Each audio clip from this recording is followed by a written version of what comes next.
Hello friends, welcome to class 24 RAS. मैं हूं नीरज पारिक, आप सभी के साथ एक वो मुद्दा जो बहुत ज्यादा चर्चा में आज पूरे दिन रहा, राइट टू हेल्थ इशू और उसके ऊपर होने वाला प्रोटेस्ट। आप भी सोच रहे होंगे सर कि राइट टू हेल्थ जैसे एक नोबल इशू के ऊपर आखिर में प्रोटेस्ट क्या हो सकता है, आखिर में क्या कारण है कि प्राइवेट हॉस्पिटल्स ने इस बिल को ही राइट टू किल बिल बोल दिया है। ये कहते हैं राइट टू हेल्थ इशू नहीं है ये, राइट टू हेल्थ नहीं, एक्चुअली राइट टू किल है। और आखिर में से क्या बवाल है कि प्राइवेट हॉस्पिटल्स ने आज पूरे दिन मरीजों के ट्रीटमेंट को मना कर दिया कि भाई अगर आरजीएचएस और जो चिरंजीवी योजना में कोई पेशेंट हमारे पास में आता है तो उसको ट्रीटमेंट नहीं दिया जाएगा। और आश्चर्य इस बात का है कि कुछ गवर्नमेंट हॉस्पिटल्स ने भी उनको सपोर्ट किया है। तो मुद्दा हमारे एग्जाम से रिलेटेड है और हेल्थ इश्यूज के ऊपर हमें आरएस एग्जाम में सवाल पूछे जाते हैं। तो आप भी उसके एनालिटिकल अप्रोच में बहुत ही शॉर्ट वीडियो में इस पूरे के पूरे इशू को समझेंगे। पेपर पेन अपना तैयार रखिए और अपने नोट्स बना लीजिए। तो आइए अपने बोर्ड पे चलते हैं और कंटेंट को सीधा समझते हैं, आखिर में इशू है क्या।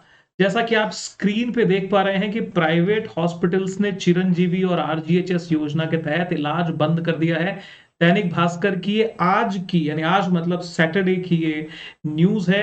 राइट टू हेल्थ के विरोध में उतर चुके हैं हॉस्पिटल और सरकार अड़ी हुई है। प्रोटेस्ट हो रहा है, ये आपके सामने क्लियर कट है। भाई आपको ये इसकी इंफॉर्मेशन होनी चाहिए कि राजस्थान जो है ये एक हेल्थ पॉइंट पे जो फैसिलेशन अवेलेबल कराया है या जो ये सुविधा उपलब्ध कराई है, ये ऐतिहासिक है और ये पूरे के पूरे दुनिया में ये एक मॉडल बन चुका है जो राजस्थान का हेल्थ मॉडल है। तो निश्चित रूप से इसका एक बहुत बड़ा लाभ जो है वो आम आदमी को मिला है।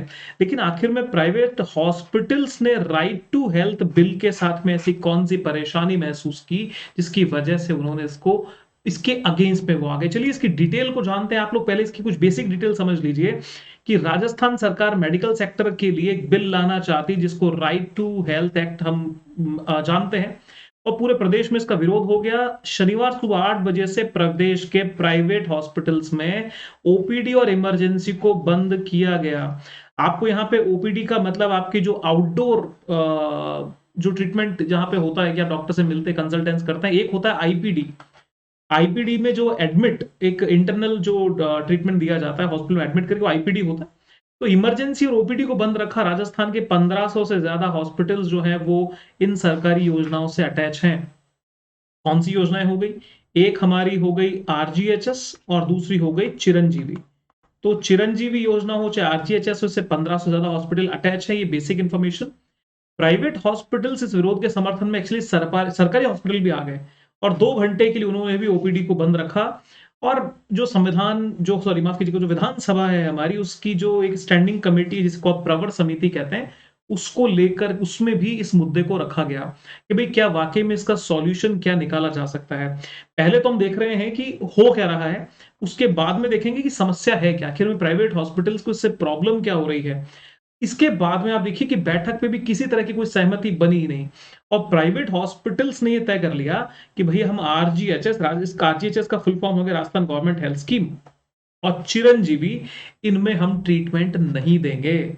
अब ट्रीटमेंट नहीं देंगे इसका मतलब भई या तो आप कैश लेकर के आ जाइए, कैश का ट्रीटमेंट हो जाएगा, या तो मेडिक्लेम पे हो जाएगा। मेडिक्लेम मतलब जिनका इंश्योरेंस है, इंश्योरेंस पे जो क्लेम आपको मिलेगा, मेडिक्लेम पे ही प्राइवेट हॉस्पिटल ट्रीटमेंट करेंगे। अब बात यह है कि कोई नतीजा तो प्रवर समिति की बैठक में निकला नहीं। 15 फरवरी को फिर से एक बैठक बुलाई गई है और हम उम्मीद करते हैं कि इसके अंदर कोई निष्कर्ष निकल जाना चाहिए।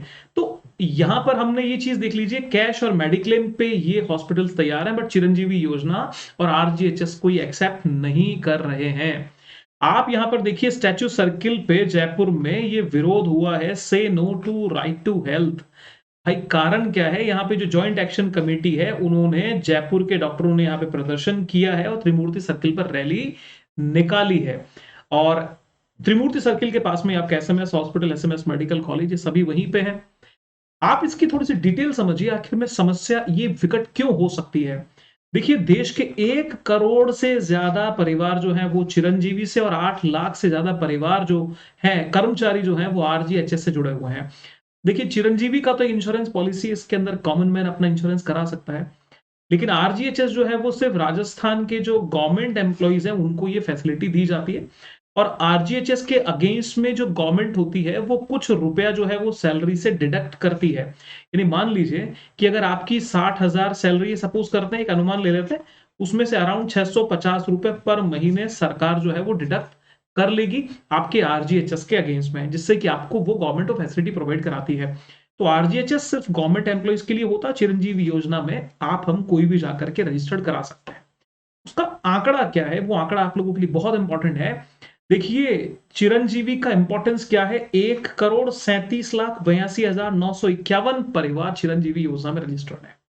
और अभी तक जब से योजना आई है 29,48,207 जो लोग हैं, यानी 29,48,207 लोगों ने इस योजना का लाभ उठाया है।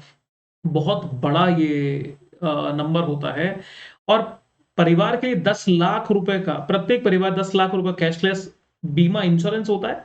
आपको पता होगा रिसेंट जो बजट आया कल ही, उसमें गहलोत जी ने इसकी जो सीमा है उसको बढ़ा के 10 लाख से 25 लाख कर दिया। ये भी बहुत बड़ा हिस्टोरिक एक कदम यहाँ पे उठाया गया है।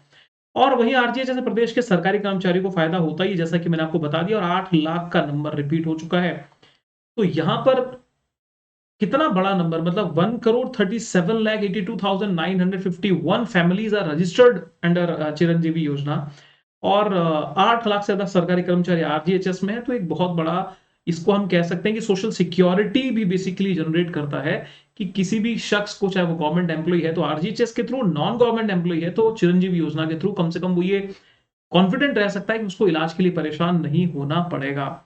अब जान लेते हैं आखिर में तकरार है क्या। गहलोत साहब तो इलाज करना चाहते हैं, एक health scheme, universal health scheme वो देना चाहते हैं, बट ये डॉक्टर लोग परेशान क्यों हैं? क्या वाकई में ये नेगेटिव एक्शन है गवर्नमेंट डॉक्टर्स की तरफ से? किसी भी कंक्लूजन पे पहुंचने से पहले हमें चीजों को एनालिटिकल वे में देख लेना चाहिए। तो आखिर में क्यों विरोध हो रहा है, डॉक्टर्स क्या कहते हैं, उसके व्यू को भी जान लेते हैं। सबसे पहली बात यह है कि जो राइट टू हेल्थ बिल यहाँ पे लाया जा रहा है, उसको पहले भी विधानसभा में पेश किया गया था, लेकिन प्राइवेट हॉस्पिटल के डॉक्टर्स इसका विरोध कर रहे थे। और देखिए, सबसे बड़ी बात, राइट टू हेल्थ बिल को प्राइवेट डॉक्टर्स ने तो, प्राइवेट हॉस्पिटल्स ने तो राइट टू किल बता दिया है। राइट टू किल किस कंसर्न में? हॉस्पिटल्स के कंसर्न में। ये कहते हैं कि भाई अगर आप ये बिल लेके आ गए तो प्राइवेट सेक्टर खत्म, प्राइवेट जो हॉस्पिटल्स हैं वो खत्म हो जाएंगे। जो प्राइवेट डॉक्टर्स अपनी प्रैक्टिस करते हैं उनका करियर ही खत्म हो जाएगा। रीजन जो वैलिड इन्होंने दिए हैं उनका हम एक बार एनालिसिस कर सकते हैं। आप भी थोड़ा सोच लीजिए कि इसमें पहला कारण क्या है। देखिए, ये जो एक्ट आपके लिए लाया गया है उसमें प्राइवेट हॉस्पिटल्स को बाध्य कर दिया गया है कि भाई आप इलाज करेंगे करेंगे। मान लीजिए किसी हॉस्पिटल में आप पहुंचे और आपको ट्रीटमेंट चाहिए तो हॉस्पिटल बाध्य है, आपका इलाज करेगा। और बड़ी बात यह है कि बिना किसी पेमेंट के इलाज के लिए बाध्य किए जाने की बात है कि भाई ये बोल रहे हैं, इस एक्ट में कहा गया है कि अगर कोई पेशेंट आपके पास में आया और उसके पास में पैसा नहीं है तो आप उसको ये नहीं कह सकते कि पैसा लाइए और इलाज कराइए। पैसा फेंको तमाशा देखो नहीं चलेगा। बिना पैसे के भी आपको ट्रीटमेंट करना पड़ेगा। तो सबसे बड़ा कारण ये है कि भाई बिन पैसे अगर इलाज करेंगे तो कहेंगे हमारा क्या स्वार्थ है। तो एक बहुत बड़ा रीजन तो बिना पेमेंट के ट्रीटमेंट का इशू है। उसके बाद में राइट टू हेल्थ बिल में आपातकाल यानी इमरजेंसी के दौरान ये बोला गया है कि प्राइवेट सेक्टर को फ्री इलाज करना पड़ेगा। अब इमरजेंसी, आपातकाल, अब इमरजेंसी क्या होगी ये बोलते हैं भाई ड्राफ्ट में आपने एक्सप्लेन किया ही नहीं। थोड़ा समझ लीजिए, मरीज के पास मान लीजिए पैसे नहीं है तो भी उसको इलाज से इनकार नहीं किया जा सकता। निजी हॉस्पिटल के डॉक्टर ये कह रहे हैं कि इमरजेंसी की परिभाषा, इसके दायरे को तय नहीं किया गया है। हर मरीज अपनी बीमारी को इमरजेंसी बताकर निःशुल्क इलाज लेगा तो अस्पताल वाले अपना खर्च कैसे चलाएंगे? सपोज कीजिए एक एक्स पर्सन है, एक्स पर्सन को एक साधारण सा बुखार है।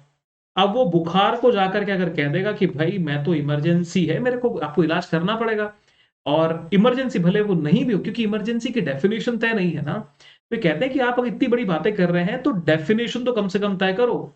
कल को जुकाम वाला पेशेंट भी कहेगा जी इमरजेंसी है, फ्री ट्रीटमेंट चाहिए, तो फ्री ट्रीटमेंट ये कहते हैं कि हम दें कैसे? दूसरा एक वैलिड पॉइंट यहाँ पे आगे बढ़ता है। देखिए, राइट टू हेल्थ जो बिल है उसमें स्टेट और डिस्ट्रिक्ट लेवल के प्राइवेट हॉस्पिटलों के महंगे इलाज और मरीजों के अधिकारों की रक्षा के लिए एक ट्रिब्यूनल बनाया जा रहा है। ठीक है, ट्रिब्यूनल मतलब एक गवर्नमेंट की एक अथॉरिटी बनाने का प्रस्ताव है। डॉक्टर्स ये बोल रहे हैं कि भाई आप ये जो ट्रिब्यूनल बनाने वाले हैं उसमें सब्जेक्ट एक्सपर्ट को शामिल करो। आपने अगर मान लीजिए आईएएस को शामिल कर लिया या आरएएस ऑफिसर्स को शामिल कर लिया, जिनका अनुभव उस सेक्टर से रिलेटेड नहीं है, तो फिर क्या होगा वो आप खुद समझ सकते हैं। इनका बोलना ये है कि आपको अगर ऐसे लोगों को लीजिए जो सब्जेक्ट एक्सपर्ट हो, टेक्निकल इलाज की प्रक्रिया से वो अवेयर हो, समझते हो। तो ऑब्वियस बात है बोलती है कि अगर विशेषज्ञ नहीं होंगे, तो प्राधिकरण में पदस्थ सदस्य निजी अस्पतालों को क्या करेंगे? ब्लैकमेल करेंगे, उससे सीधा भ्रष्टाचार बढ़ेगा। आज मान लीजिए कोई एक पर्सन है जो किसी पर्टिकुलर उस चीज को समझता ही नहीं है, तो वो ब्लैकमेलिंग की पोजीशन में आ ही जाएगा। तो पहला ट्रीटमेंट के लिए इमरजेंसी की डेफिनेशन तय नहीं, फ्री आपने कर दिया सो अलग। तीसरा, जो ट्रिब्यूनल बना रहे हो भ्रष्टाचार को रोकने के लिए, वो बेसिकली भ्रष्टाचार को बढ़ाएगा ना कि घटाएगा, अगर आप सब्जेक्ट एक्सपर्ट नहीं लाते हो तो। तीसरी बात ये देखिए, यहां पे क्या लिखा है कि अगर किसी गंभीर बीमारी से ग्रसित और उसे इलाज के लिए किसी अन्य अस्पताल में रेफर करना है, तो एम्बुलेंस व्यवस्था करना अनिवार्य होगी। इस नियम पर निजी अस्पताल वाले डॉक्टर्स कह रहे हैं कि भाई साहब, एम्बुलेंस का खर्च कौन वहन करेगा? अगर सरकार भुगतान करेगी तो इसके क्या प्रावधान स्पष्ट किया जाए। आज एक हॉस्पिटल है, ए हॉस्पिटल, यहाँ पे इलाज ठीक से नहीं हो पाया और मान लीजिए चांस है कि पेशेंट की डेथ हो सकती है, और हॉस्पिटल में बी भेजना है, बी हॉस्पिटल 500 किलोमीटर दूर है। हम एक बार राजस्थान का एक छोटा सा एग्जाम्पल लें और ये देखें कि मान लीजिए जयपुर के एसएमएस हॉस्पिटल में ट्रीटमेंट होना है, और कोई जो पर्सन है वो जैसलमेर में है।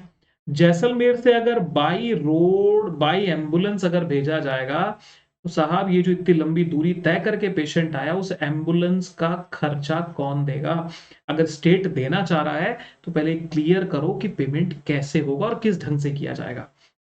आगे देखिए, सभी बीमारियों को इलाज आपको निःशुल्क करने की बात हो रही है कि जो भी ट्रीटमेंट होगा 100% फ्री कर दिया जाएगा।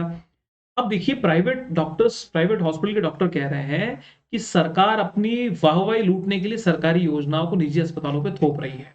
इनका आरोप है।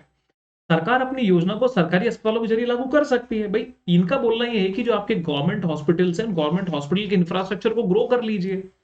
आपके पास डॉक्टर्स हैं, आपके पास हॉस्पिटल्स हैं, आपके पास एम्बुलेंसेज हैं, आपके पास दवाइयां हैं, यू हैव एवरीथिंग। आपके पास सब कुछ है, तो केवल गवर्नमेंट हॉस्पिटल्स को ग्रो करके आप अपनी इच्छा पूरी कर लो। हम पे क्यों थोप रहे हो? बात यह है कि योजनाओं के पैकेज अस्पताल में इलाज और सुविधाओं के खर्च के मुताबिक है ही नहीं। ऐसे में इलाज का खर्च कैसे निकलेंगे? आपकी जानकारी के लिए बता देता हूं कि चिरंजीवी योजना है, चाहे आरजीएचएस है। आरजीएचएस के बारे में बताता हूँ। आरजीएचएस में किसी भी हॉस्पिटल में आप राजस्थान में चले जाइए, गवर्नमेंट हॉस्पिटल को, गवर्नमेंट यानी सरकार जो है वो किसी भी प्राइवेट हॉस्पिटल को 135 रुपीज देती है ओपीडी का।